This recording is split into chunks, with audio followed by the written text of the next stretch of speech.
നമസ്കാരം.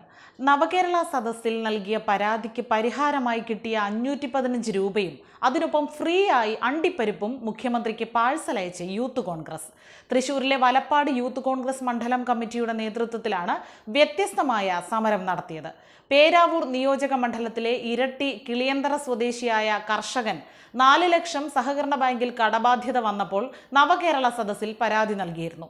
515 രൂപ കുറച്ച് ബാക്കി പൈസ തിരിച്ചടയ്ക്കണം എന്നതായിരുന്നു കൊടുത്ത പരാതിക്ക് ബാങ്ക് നൽകിയ മറുപടി. സാധാരണക്കാരനായ ഒരാൾ പണിക്ക് പോയാൽ അതിൽ കൂടുതൽ പൈസ കിട്ടുമെന്നിരിക്കെ നവകേരള സദസ്സിൽ പറഞ്ഞ വാഗ്ദാനങ്ങളിൽ നിന്നും മുഖ്യമന്ത്രി പിന്നോട്ടു പോയതിന്റെ ഉദാഹരണമാണിതെന്ന് പറഞ്ഞുകൊണ്ടാണ് യൂത്ത് കോൺഗ്രസ് വ്യത്യസ്തമായ പ്രതിഷേധം നടത്തിയത്. മുഖ്യമന്ത്രിക്ക് ആ 515 രൂപ തിരിച്ചയച്ച് പ്രതിഷേധിച്ചതിനൊപ്പം കഴിക്കാൻ അണ്ടിപ്പരിപ്പും പാഴ്സലായി അയച്ചിട്ടുണ്ടെന്നാണ് യൂത്ത് കോൺഗ്രസ് ഭാരവാഹികൾ പറയുന്നത്. യൂത്ത് കോൺഗ്രസ് മുൻ സംസ്ഥാന ജനറൽ സെക്രട്ടറി ശോഭ സുബിനാണ് വ്യത്യസ്തമായ പ്രതിഷേധ പരിപാടി ഉദ്ഘാടനം ചെയ്തത്. വലപ്പാട് മണ്ഡലം പ്രസിഡന്റ് സുജിൻ കരിപ്പായി അധ്യക്ഷത വഹിച്ചു.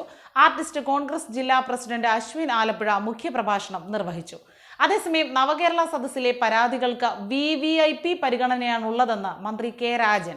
ജോലിയില്ലാത്ത ആളാണ്, എനിക്കൊരു ജോലി തരണമെന്ന് പറഞ്ഞ് നവകേരള സദസ്സിൽ പരാതി നൽകിയവരുണ്ട്. സർക്കാരിന് കിട്ടുന്ന എല്ലാ പരാതികൾക്കും മറുപടി നൽകും. നവകേരള സദസ്സ് ലോകത്തിന് മുന്നിൽ കേരളം വെച്ച പുതിയ മോഡലാണെന്നും പരിപാടിക്കെതിരെ പ്രതിപക്ഷം വെറുതെ ആരോപണം ഉന്നയിക്കുകയാണെന്നും മന്ത്രി പറഞ്ഞു. പരാതികൾ സമയബന്ധിതമായി പരിഹരിക്കുമെന്ന് മന്ത്രി PA മുഹമ്മദ് റിയാസും പറഞ്ഞിട്ടുണ്ട്.